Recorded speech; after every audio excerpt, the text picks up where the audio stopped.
सिद्ध परमेश्वर भगवान का स्मरण करने के लिए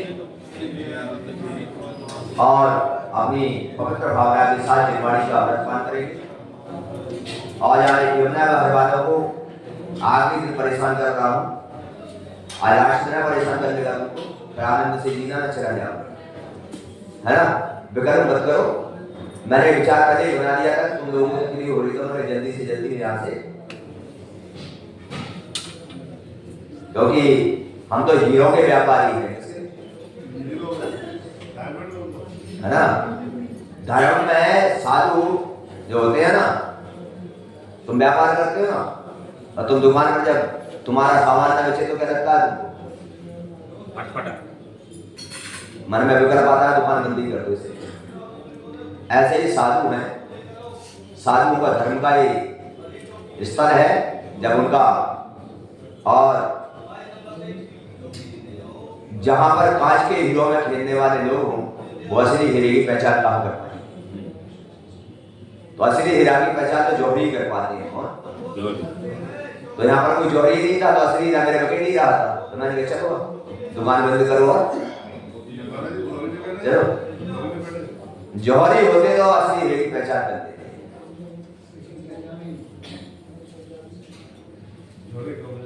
हाँ, जौहरी को इतना असली हीरे की पहचान। चलिए हाथ जोड़ेंगे। ओम नमः शिवाय, ओम नमः शिवाय,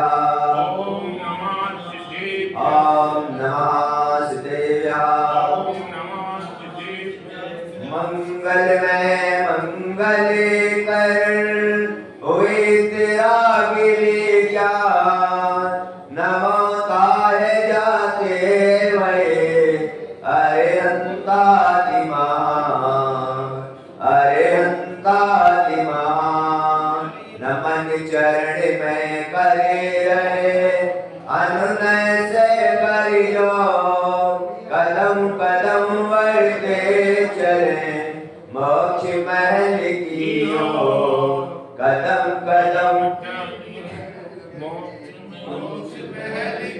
और परमेश्वर भगवान की, भगवान की, भगवान की, महावीर भगवान की, आचार्य वशिष्ठ महाराज की, आचार्य वशिष्ठ विशाली महाराज की, महाराज की।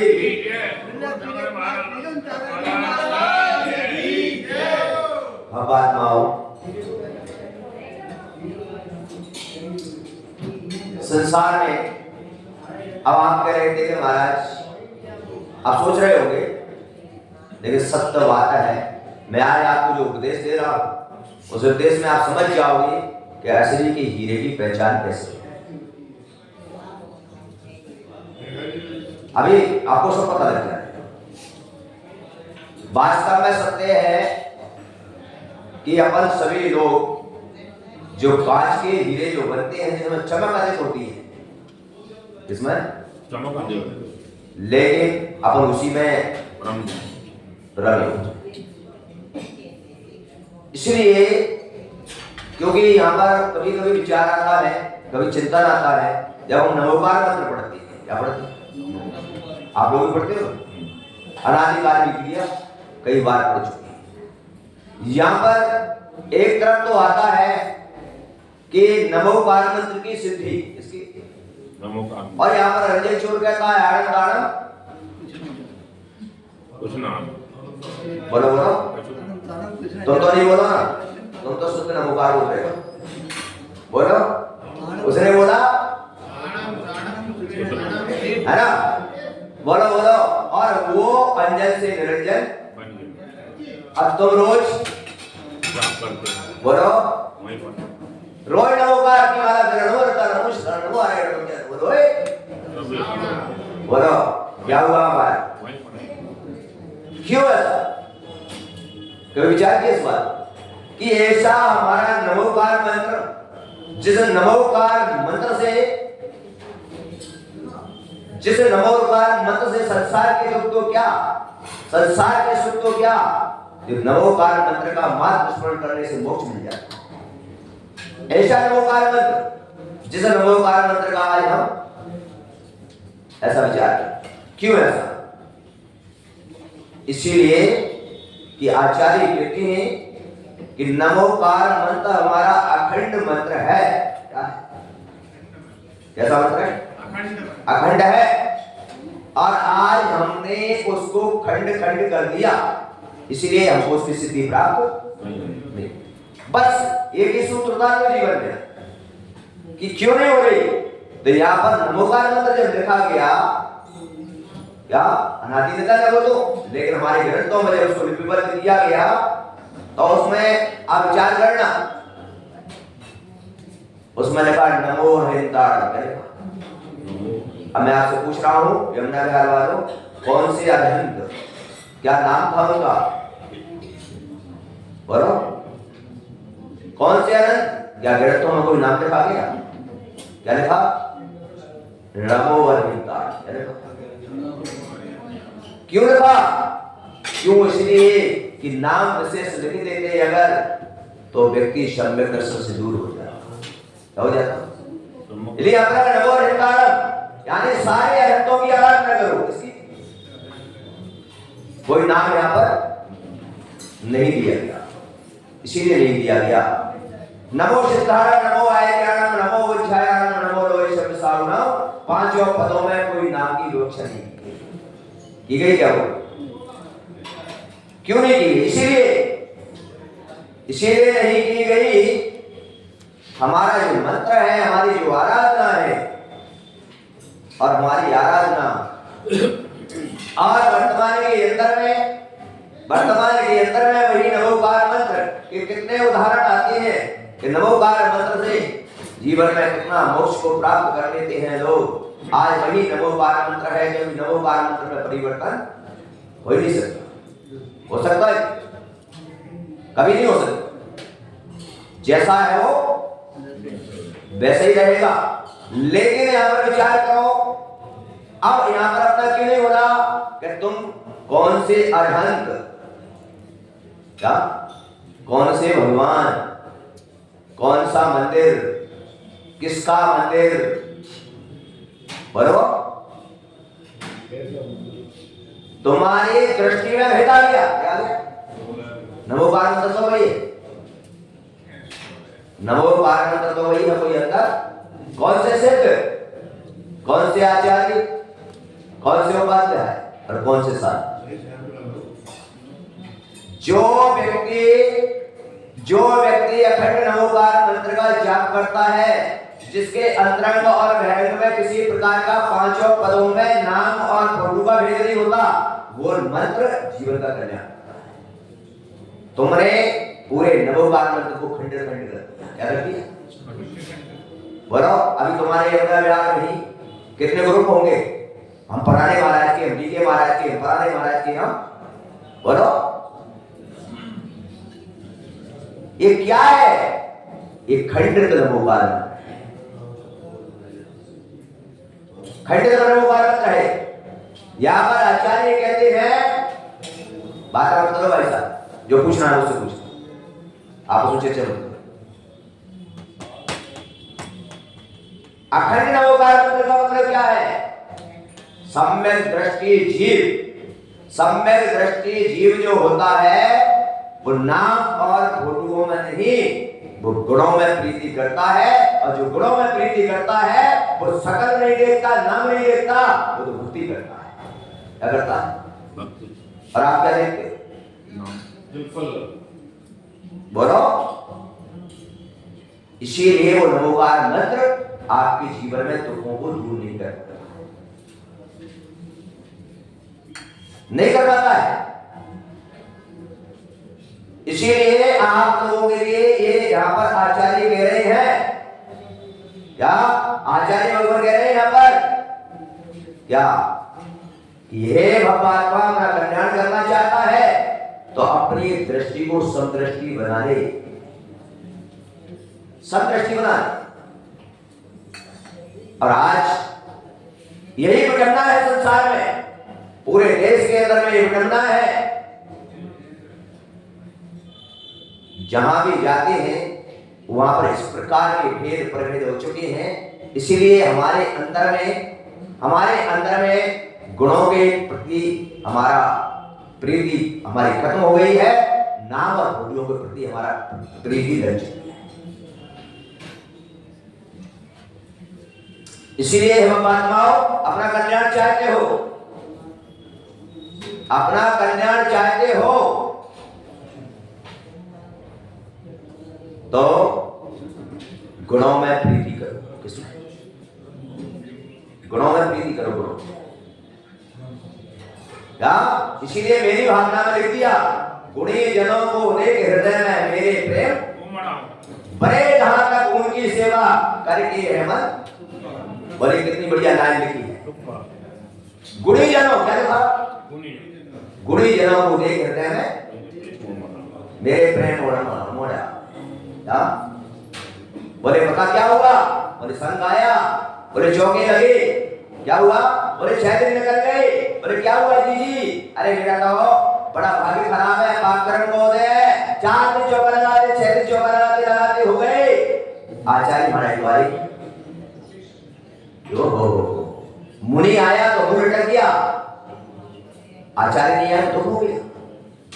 मुनि आए तो मन में करे सो प्रणाम हो गए, मुनि भी निकल गए। बोले यार कहानी मैं क्या करूं, और लगे लगाए। बोले मेरे कर्म फूट गया। ओह गजब, क्या बात है,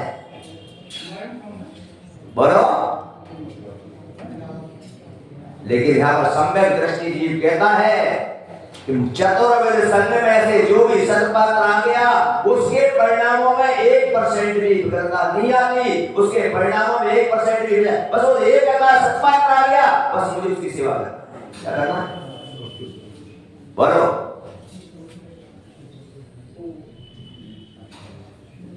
इसीलिए बंधुओं, इसीलिए आचार्यों ने कहा कि साधु सम्मान नहीं चाहता, नहीं चाहता, लेकिन स्वाभिमान भी नहीं छोड़ता।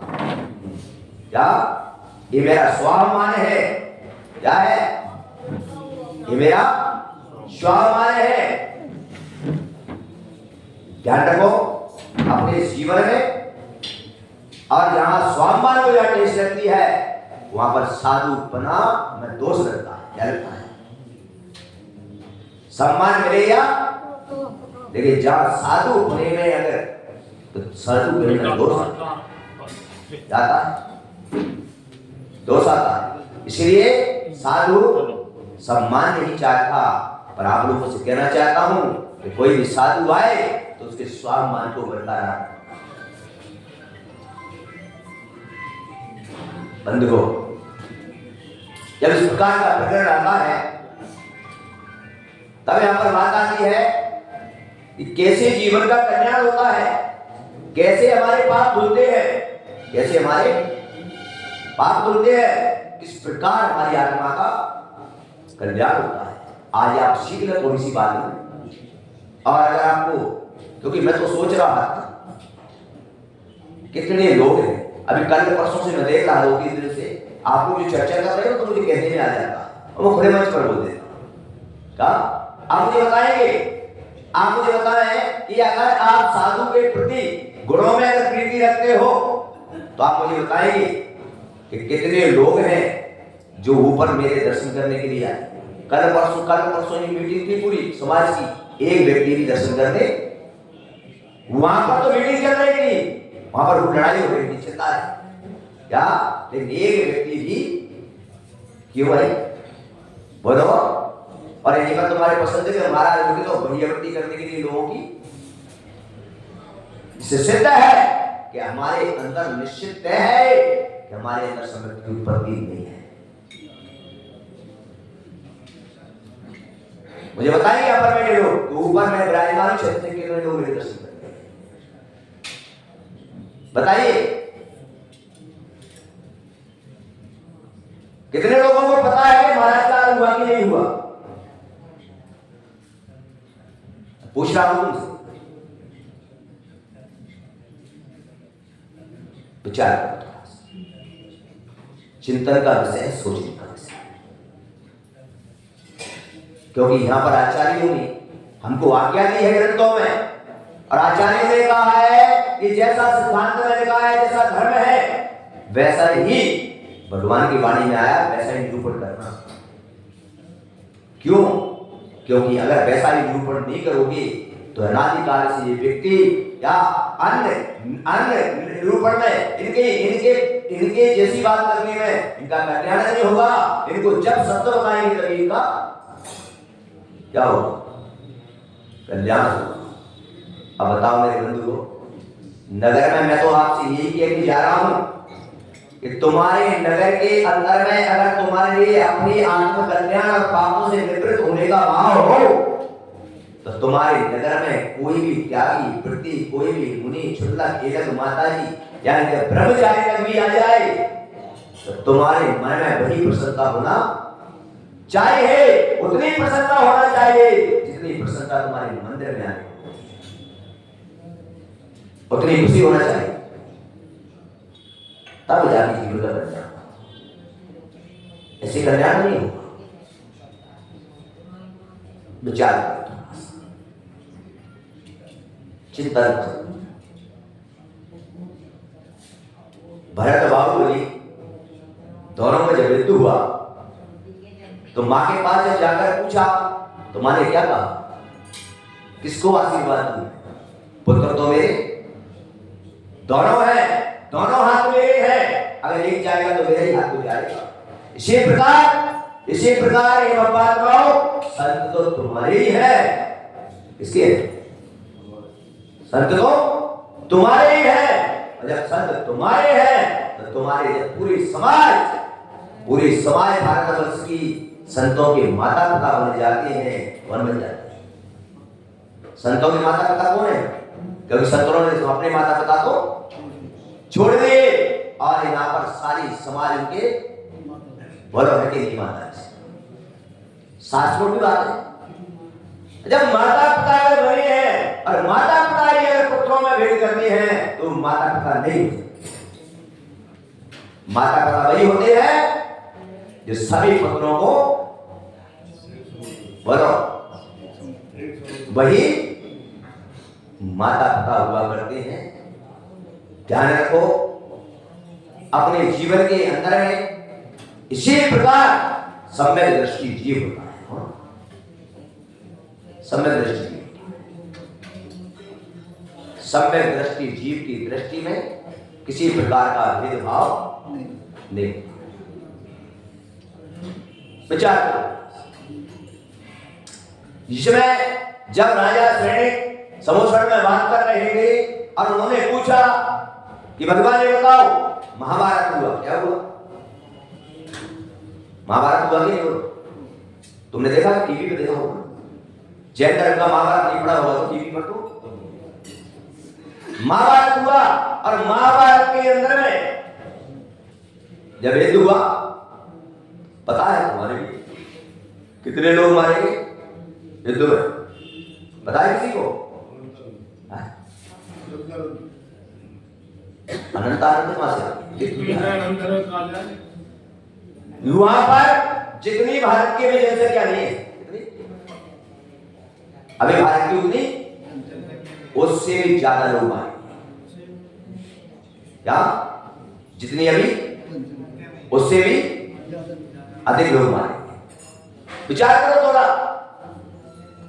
उसके बाद प्रश्न उठा कि जब मृत्यु हुआ इतने लोग मारे गए तो भगवान ये बताओ ये पांचों पांडव स्वर्ग और मोक्ष कैसे?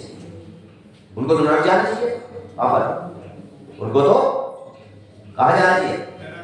क्योंकि इतने लोगों को प्रश्न किया तब बताया कि कैसे मोक्ष गए, कैसे पापों से निवृत्त हुए। और उस समय जब युद्ध जीत कर पांचों पांडव कृष्ण के पास आए और कृष्ण ने कहा देखो अब तुमको बता रहा हूं मैं कि पाप कैसे धुलते हैं और आत्मा का कल्याण कैसे होता है। और जब आए कृष्ण से कहा और कृष्ण से बोले आकर कि देखो हम महाभारत जीत चुके हैं। क्या जीत चुके हैं? और इसमें हमें बहुत निशा का पाप लगा है। निशा का पाप लगा है तो क्या करना है? बोले हम पापों को धोएंगे। क्या करेंगे? और पापों को धोने के लिए चारों धाम की यात्रा करने जा रहे हैं। कहाँ जा रहे हैं? चारों धाम की बोले क्या करोगे यात्रा करके? बोले यात्रा करने जाएंगे, भगवान की पूजा पाठ करेंगे, या अनेक प्रकार से दान देंगे। क्या देंगे? अनेक प्रकार का दान देंगे, सारे कार्य करेंगे, इससे हमारे पाप। बोलो आपका भी यही अभिप्राय है, तुम्हारा भी यही, बोलो बोलो यही अभिप्राय है ना? पर बात भूल क्यों नहीं, वो समझाने जा रहा हूं। और समय कृष्ण ने कहा देखो कहीं मत जाओ, कहीं। बोले क्यों?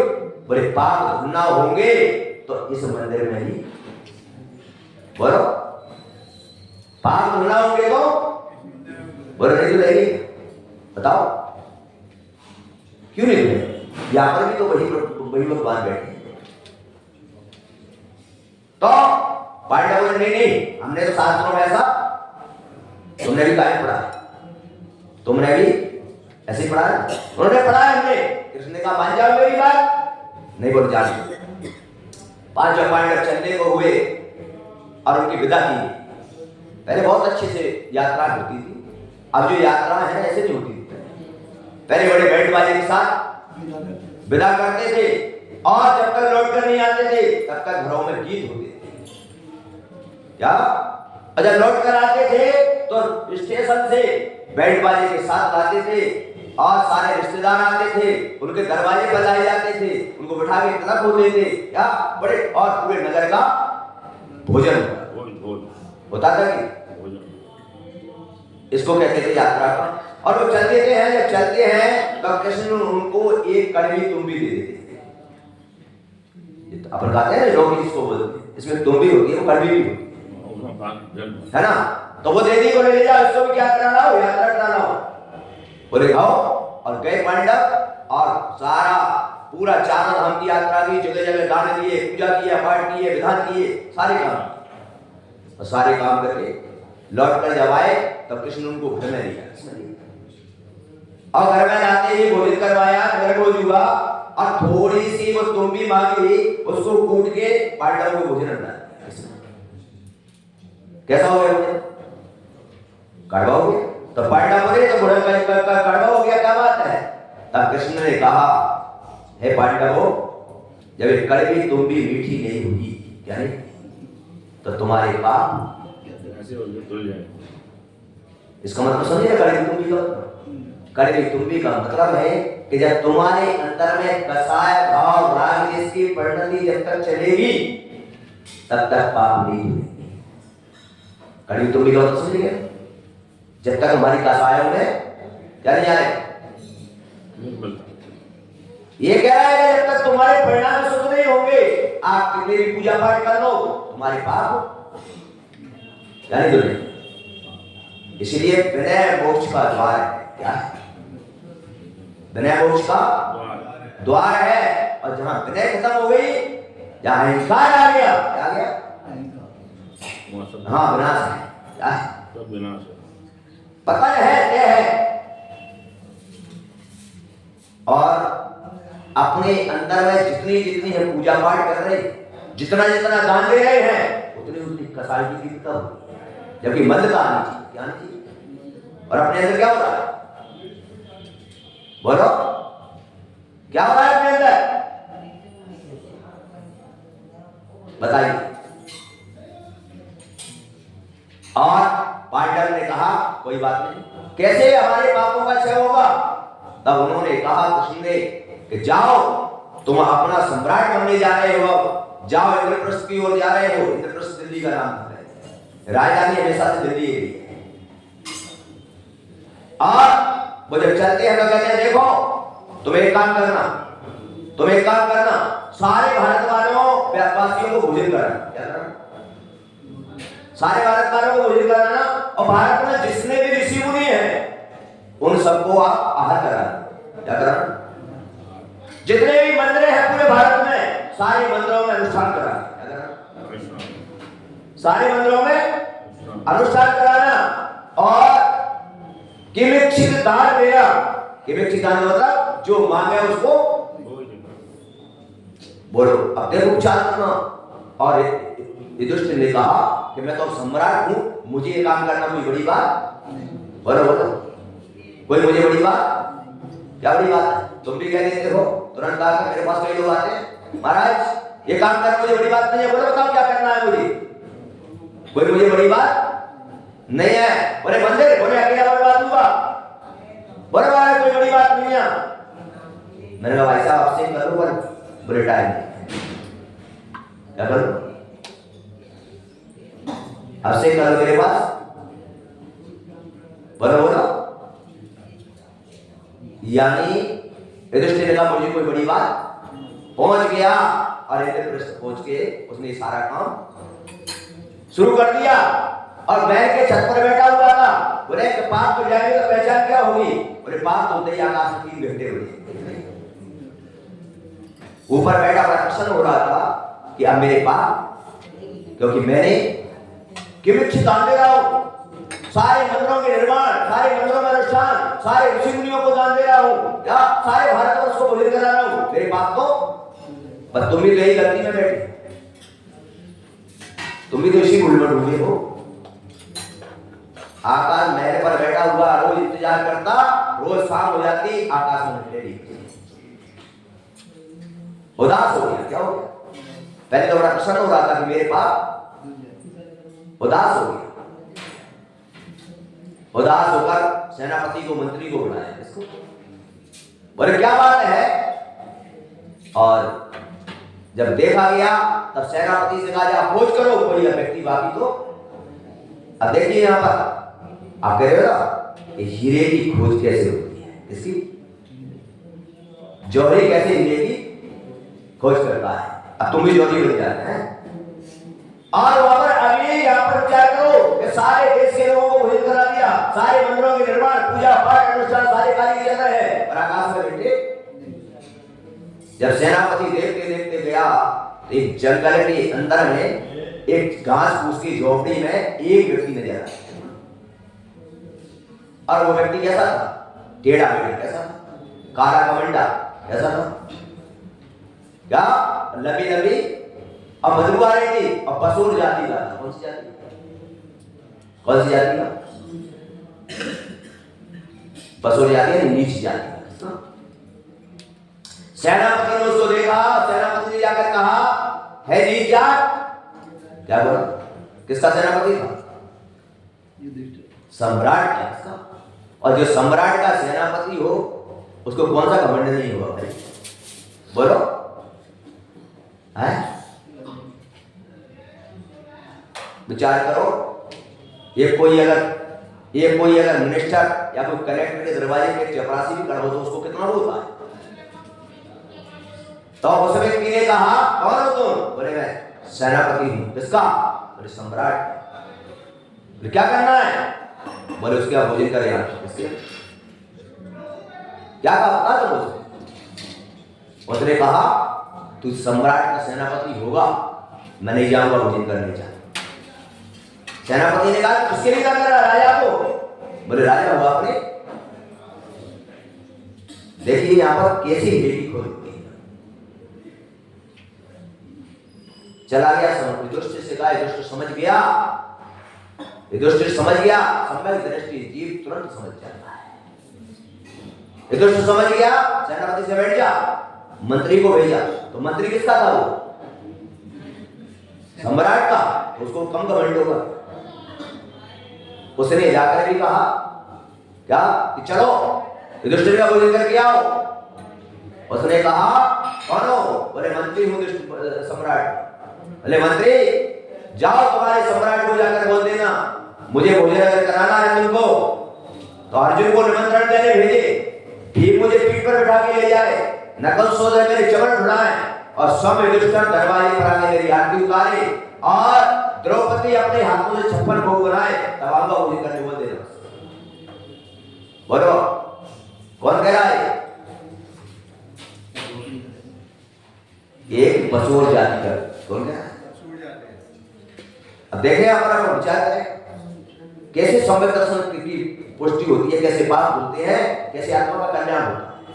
क्या आपने दान होती है, पूजा पाठ होती है, मंदिर मत बनवाए, लेकिन परिणामों में शुद्धि अहंकार तो टूटे नहीं, कसा तो तुम्हारी खत्म हुई नहीं। बोलो उस समय युधिष्ठिर ने कहा, अर्जुन को बुलाया, अर्जुन को भी थोड़ा सा समझ आया कि मैं महाभारत जीतने वाला और किसको निमंत्रण देने जाऊंगा। ओहो, गजब की बात है। अपने अंदर में भी ऐसी जो पसाएं उत्पन्न होंगी तो हमारे पाप कैसे दुलेंगे? बोलो, कैसे दुलेंगे हमारे पाप? और उस समय युधिष्ठिर समझ गया था मेरे पाप धुलने का समय आ गया है। युधिष्ठिर ने तुरंत कहा, बनी भैया हाथ जोड़े, और जब अर्जुन हाथ में पीले चावल लेकर गया और जाकर उस व्यक्ति के घर पहुंचा, उसको प्रणाम किया और प्रणाम करके कहा, हे श्रावक श्रेष्ठी, मैं हाथ जोड़कर आपसे विनय करता हूं क्या कि आप युधिष्ठिर के दरबार में भोजन के लिए चले। क्या विनय बहुत बड़ी बंधुओं, जब निमंत्रण दिया, भीम ने पीठ पर बिठाया और नकुल सहदेव चल रहे हैं, युधिष्ठिर दरवाजे पर खड़ा है, आप क्यों काटने को इसको? ओहो, गजब की बात है। तुम्हारे दरवाजे से संत निकल जाए, त्यागी व्यक्ति निकल जाए, तुम्हारे नगर में आ जाए, ओहो, क्या फर्क पड़ना है? क्या फर्क पड़ना है? बोले महाराज आए हैं, कोई बात नहीं है, बोल देना उस कर्मचारी को भोजन बना के करा देगा, ठीक है आए तो चले जाए। ओहो, क्या गजब की बात है। बंधुओं, विचार करो। और द्रौपदी ने अपने हाथों से 56 प्रकार के किसने बनाए? अपने हाथों से बनाए। और जैसे वो व्यक्ति पहुंचता है, टेबल पर बैठ जाता है और बैठकर उसको 56 प्रकार के भोजन लग जाते हैं, और वो एक बर्तन लेता है और सभी में से एक पीस लेता है और सबको मिला देता है, सबको मिला देता है। और मिला को जैसे खाने को होता है, तब द्रौपदी के मन में विचार आया कि मैंने इतनी मेहनत से तो 56 प्रकार के उसने सारे को, बस उस व्यक्ति का हाथ वहीं पर हो गया, मुंह तक नहीं गया। युधिष्ठिर रोने लगा, पूछा क्या बात हुई? बोले अभी भी किसी के परिणामों में पाप चल रहा है। सोचो, इतने विचार आने पर। और जब पूछा युधिष्ठिर ने, द्रौपदी ने कहा तो मेरे मन में ऐसा विचार, और जैसे ही उसने देखा कि सभी के परिणाम कसायों से रहते हैं, सभी के परिणाम कसायों से रहते हैं, सभी के परिणाम राक्षस से रहते हैं। राक्षस का मतलब इनकी नजर में, मैं छोटा मैं भले इस जाति का व्यक्ति हूं, फिर भी इनके मन में किसी प्रकार का भेदभाव नहीं आ रहा है, फिर भी मेरी ये भक्ति बोलो विचार। और समय जैसे ही सबकी कसाय समाप्त हुई, राक्षस की परिणति खत्म हुई, बुराइयां कुरीतियां समाप्त होती है, वैसे ही वो व्यक्ति एक मुंह में ग्रास देता है, आकाश में एक घंटा रुक जाता है। 3 ग्रास खाए उसने, आकाश में 3 घंटे बज गए। युधिष्ठिर ने सोचा क्या कि हम हमारे पाप धुल गए हैं, क्योंकि कृष्ण ने कहा है, और कृष्ण नारायण है, अवध ज्ञानी है, वो कभी उनकी बात असत्य। बड़ा विचार करो। और बस इतना सुनते ही क्या मेरे पाप धुल गए। पाप धुलने से क्या होता है जानते हो? जब कसाय समाप्त हो जाती है, राक्षस खत्म हो जाता है, बुराई कुरीति खत्म हो जाती है, उस व्यक्ति के परिणाम निर्भर हो जाते हैं, और उसी समय पाप धुलते ही युधिष्ठिर ने अपने पांडवों के सहित द्रौपदी से राज को छोड़ दिया और वन में जाकर मुनि दीक्षा को धारण किया। बोलो, ये फल था। इस कारण से अनेक मंदिर के निर्माण, अनेक प्रकार के दान देने से पाप नहीं धुले। क्या पाप धुले कब? जब परिणामों में क्या परिणामों में विशुद्धि आने पर ही पाप धुलते हैं। क्या इसीलिए अगर आपके परिणाम विशुद्ध नहीं हो रहे, दान देने पर भी, आपका मंदिर बनाने पर भी, आपकी मूर्ति विराजमान करने पर भी, पूजा पाठ करने पर भी, अगर आपकी कसायों में अगर मंदता नहीं आ रही, आपकी कुरीतियों में मंदता नहीं आ रही, आपके अंदर बुराइयां समाप्त नहीं हो रही है, क्या तो समझ लेना कि आपको पूजा पाठ का फल तो मिलेगा, लेकिन परिणामों की विशुद्धि नहीं हुई तो आपको मोक्ष की प्राप्ति नहीं। पुण्य तो मिलेगा, लेकिन कौन सा पुण्य मिलेगा? संसार का नहीं, कौन सा मिलेगा? ऐसा नहीं कि नहीं, पर किसका मिलेगा? इसीलिए बंधुओं, आचार्य भगवान कहते हैं क्या कि हे संत, कोई माने या ना माने, सुने या ना सुने, पर तुझे बोलना है। क्या करना है? तुमको बोलना है। कोई माने या सुने या, लेकिन तुमको बोलना है। क्यों बोलना है? क्योंकि अगर आप ही बोलना बंद हो जाओगे तो भारत में धर्म खत्म हो जाएगा। इसलिए माने कोई ना माने, तुमको तो क्या करना? इसलिए हमको तो बोलना है। मान गया हम तो, क्योंकि हम ही बंद हो गए तो कहाँ। इसीलिए बंधुओं, आपसे मेरा यही कहना है, यही निवेदन है मेरा कि अगर जीवन में आप आत्म कल्याण चाहते हो, पापों से निवृत्ति चाहते हो, क्या तो कसायों में मत कराओ। किसमें लाओ? कसायों में मत कराओ। राग से परे हो जाओ। इससे राग से परे हो जाओ, कसायों में मत कराइए, और जीवन में बुराइयां खत्म हो जाना चाहिए।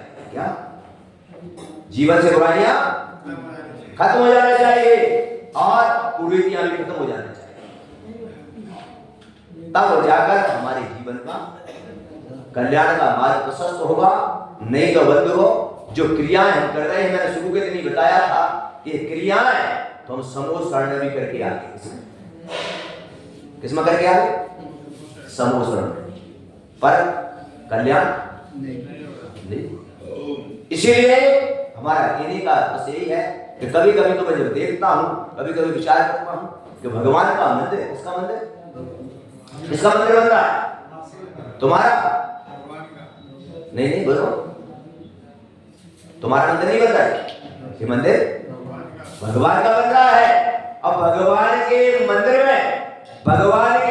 में जो दान दे दिया जाता है, किसके मंदिर में? वो किसका हो गया? तुम्हारा। पर तुम क्यों कहते हो मैंने दान दिया है, इसलिए मेरा मंदिर बनता है, मेरी वेदी बनती है, मेरी मूर्ति किसकी है? बोलो। दान देने के बाद तुम्हारा वहां पर कोई भी अगर आप बोलते हो तो आपका दान नहीं कहते। इसलिए मंदिर में गुरु के पास जो भी दान दे दिया जाए, वो दान देने के बाद कभी ये सपने नहीं आना चाहिए कि ये मेरा, ये मूर्ति मेरी है, ये वेदी किसकी हो गई है? और अगर ऐसा भाव रखोगे तो नियम से तुम्हारे अंदर कसाई की उत्पत्ति होगी, और जब कसाई की उत्पत्ति होगी तो झगड़े होंगे, परिणाम खराब होंगे। इसलिए जो अपन ने मंदिर में दान दे दिया, वो अपना कहने का कोई है क्या? बोलो।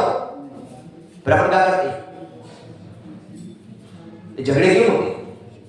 इसीलिए क्या कि अभी भी उसमें अपनापन है। क्या है? नहीं बंधुओं, दान देने के बाद कभी दान के बाद निर्माण हो गया क्या? उसके बाद उस पर अपना कोई अधिकार है? बोलिए, कोई अधिकार है क्या? नहीं। इसीलिए दान देने के बाद बंधुओं, ये मंदिर जो बनाया जा रहा है, तो मंदिर क्यों बनाया जा रहा है? क्योंकि मंदिर जो इसलिए बनाया जा रहा है कि भगवान अपन से बड़े हैं। क्या? और बड़ों की आज्ञा और सम्मान करना हमारा धर्म है। और बड़ों के सम्मान के लिए, बड़ों की प्रतिष्ठा के लिए अगर हमारा सब कुछ लग जाए तो कोई बड़ी बात? क्या बड़ी बात है? क्योंकि मेरे भगवान उत्कृष्ट जगह पर आ गए, और इससे बड़ा मुझे कोई सौभाग्य नहीं होगा। ऐसा आपका ये निर्माण चल रहा है। इस निर्माण को हम शीघ्रता से पूर्ण करके भगवान को उचित स्थान पर विराजमान करें और पुण्य का आर्जन करें, और किसी भी प्रकार से मंदिर के कार्यों में जितना हमसे बन सकता है हम सहयोग करें, जितना बन सकता है उतनी उसकी उन्नति करें, उसमें किसी प्रकार की कोई विघ्न बाधा ना करे। विघ्न बाधा नहीं करना चाहिए और ना डालना चाहिए, क्योंकि यहाँ पर अपने अंतराय करने का बंद होता है। क्या होता है? बंद होता है। इसलिए भगवान का मंदिर में पढ़ना भी होना चाहिए प्रत्येक व्यक्ति के कि भगवान मेरे जल्दी से जल्दी कहां पर बैठे, और मैं कब भगवान जल्दी से मेरे सुंदर मंदिर में बैठे, और कब इस मंदिर में इन भगवान की मैं आराधना करके अपने जीवन का ऐसा भाव होना चाहिए। इसी के साथ आज लास्ट देशना थी आप लोगों के लिए, और आगे अब जिस नगर का पुण्य जागा है उस नगर की ओर यहाँ से अब व्याह होगा, और बाकी है। तो इस प्रकार से दूसरी बात यह है, एक बात मुझे याद आई। एक बार सुधा सागर महाराज, किसने कहा? सुधा सागर महाराज ने एक बात बहुत सच्ची बात कही, आप लोगों के लिए बता रहा हूं। इसके लिए उन्होंने एक बहुत अच्छी बात कही। उन्होंने कहा कि भाई वो सबसे ज्यादा पुण्य किसमें मिलता है? चलो बताओ। सबसे ज्यादा पुण्य की जब उन्होंने बात कही तो उन्होंने कहा देखो आप मंदिर में आते, वहां पर आते, मंदिर में जो भगवान बैठे हैं ना, ये भगवान क्यों बैठे हैं? ये कौन सी अवस्था में?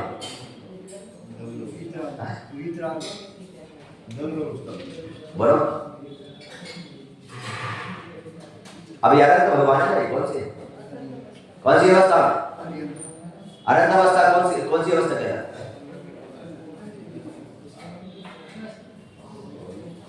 अरे अनंत जो अवस्था है ये भी महामुनियों की अवस्था है। किसकी है? शौर्य तक क्या कहलाती है? मुनि। क्या कहलाती? समझ में आ रही है? और जहां पर तुम सिद्ध क्षेत्र में जाते हो वहां भी कौन कहलाती है? देखिए बहुत अच्छी बात उन्होंने एक बार कही कि आप सारे काम करते हो, लेकिन उन्होंने कहा कि आप शिखर जी की वंदना करने जाते हो। अब शिखर जी की वंदना करने गए तो शिखर जी जो बना है क्षेत्र वो कैसे बना? पहले वहां पर कौन पहुंचे?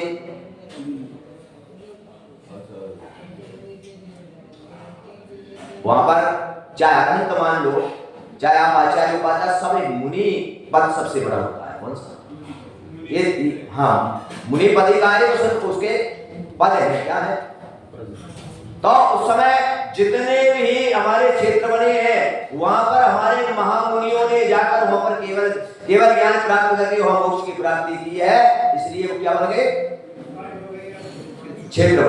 बोलिए अगर वहां पर गिरनार तुम जाते हो, अगर हमारे नेमिनाथ भगवान नहीं जाते तो क्या गिरनार क्षेत्र जाते हो?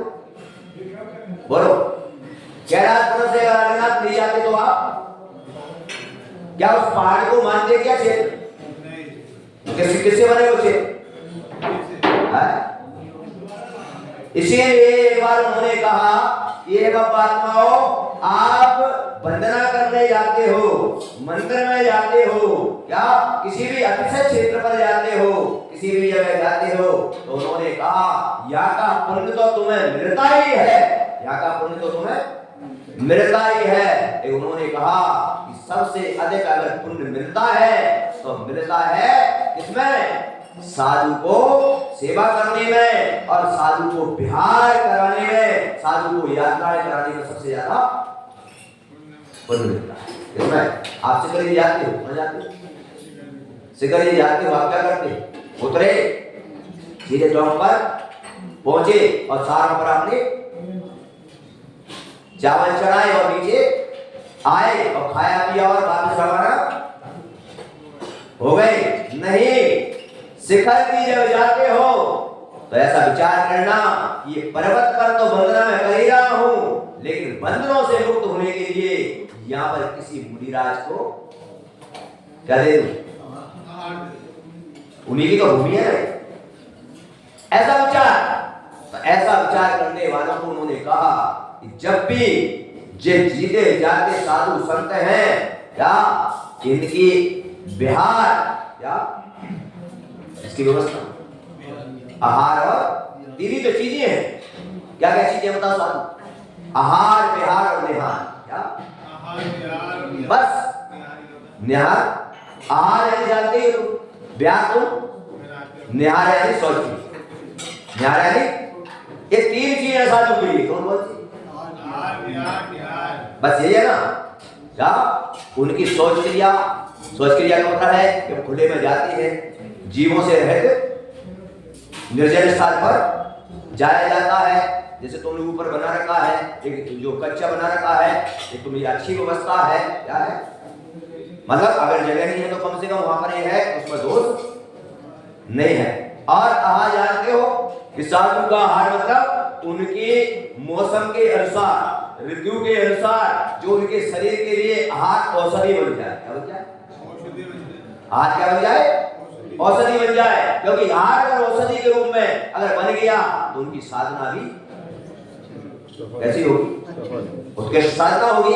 और आहार अगर औषधि नहीं बना, आहार अगर विकार पैदा करता है तो क्या होगा? उनकी साधना में आएगा नहीं।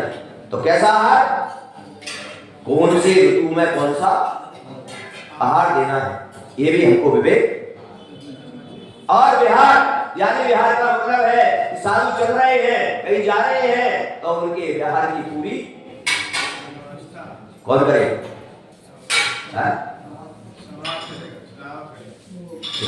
तो ये अपना आचार्य ने कहा सबसे ज्यादा पुण्य मिलता है। क्या मिलता है? सबसे ज्यादा। तब उस समय व्यक्ति ने पूछा कि महाराज ऐसा क्यों? तो उन्होंने कहा देखो जिनकी तुम पूजा कर रहे हो वो तो भगवान बन चुके। क्या कर चुके? अब उनको तुम आहार नहीं दे सकते। और उनका विहार भी बंद है, अब विहार भी, और उनका निहार भी बंद है। क्योंकि तीर्थंकर जो होते हैं वो अब उनका निहार होता ही नहीं। तो विचार करो, तो अब ये वर्तमान में चलते पड़ते जो तीर्थ हैं, क्या इनका ही तो तुम आहार दे सकते हो और इनका ही बोलो, इनका ही विहार करा सकते हो। जब साक्षात अरहंत की मुद्रा तुम्हें मिल रही इस पंचम काल में, तो उनका आहार और विहार तुमने करा दिया, तो सबसे ज्यादा पुण्य क्या कर दिया? प्राप्त। क्या मंदिर जब भी बनाते हैं अपने संत भवन क्यों बनाते हैं? इसलिए बनाते हैं क्या कि वीतरागी भगवान को मैंने यहाँ पर विराजमान कर दिया। अब इनको विराजमान करने के बाद अरे यहाँ पर अगर वैरागी नहीं आए तो वीतरागता की कोई वैल्यू। इसीलिए अपने संत भवन भी बनाते हैं जिनमें हमेशा ये आते रहे, जिससे कि ये मंदिर की तो इस प्रकार से ऐसा विचार करना है और कुछ चिंतन करना है। और मैं तो सभी के लिए यही बात कहता हूं और यही बात को तुमको बता रहा हूं कि जीवन में ऐसा विचार कर लेना तो तुम्हारा कल्याण हो जाएगा। और तुमने अगर यही विचार रखा, तुमने अगर यही विचार रखा क्या मंदिर में आए, हमारी जो क्रिया है रोज की, क्या वो क्रिया की और चले गए और तुम में कोई परिवर्तन नहीं आया? नहीं आया। क्या परिवर्तन आ रहा है बताओ मुझे? क्या परिवर्तन आ रहा है तुम मुझे बताओगे?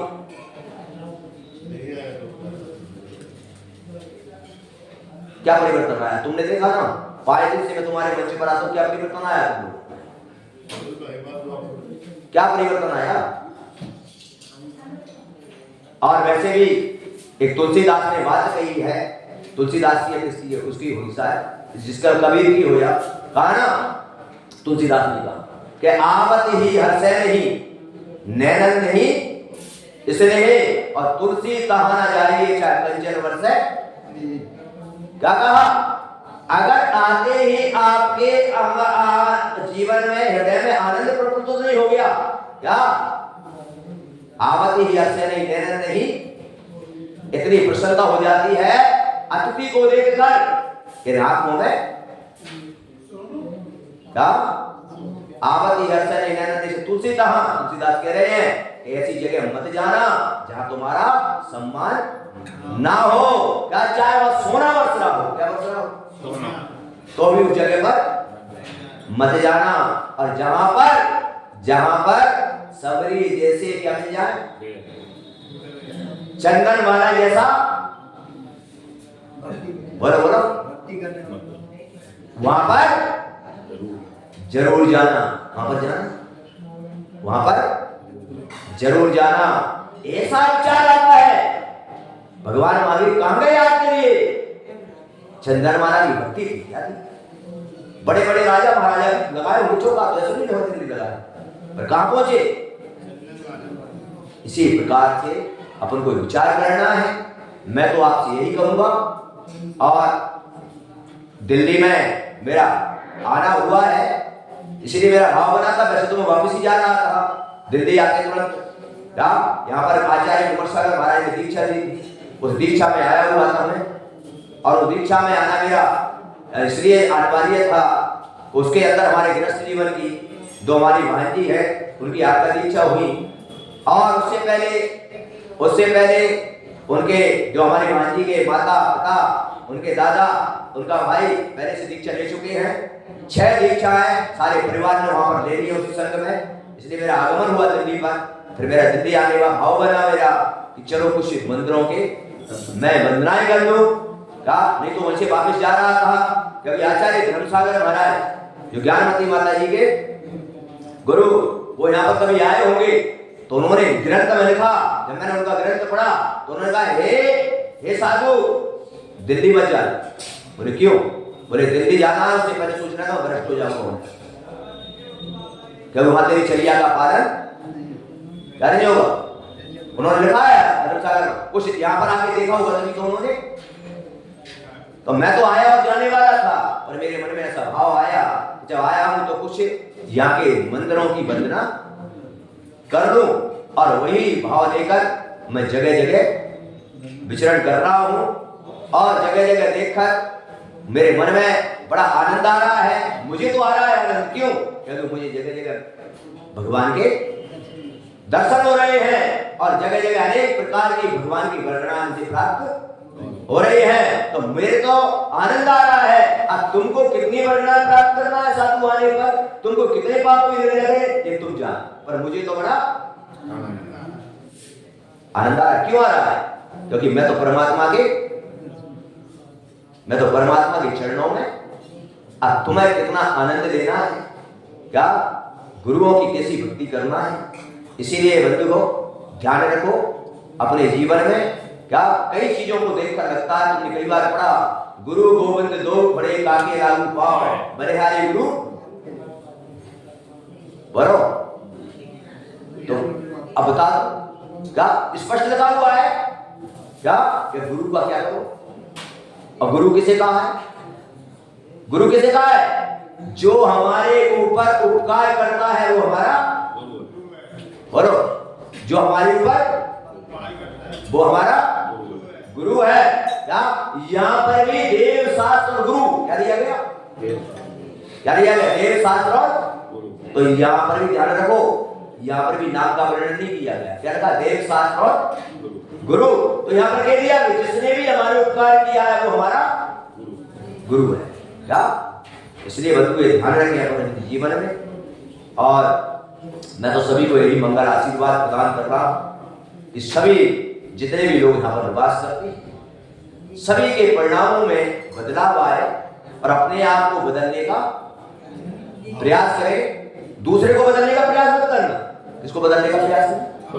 स्वयं को बदलने का प्रयास करें। और ये उपदेश, आप अगर ये उपदेश का एक शब्द भी तुमने जीवन में उतार लिया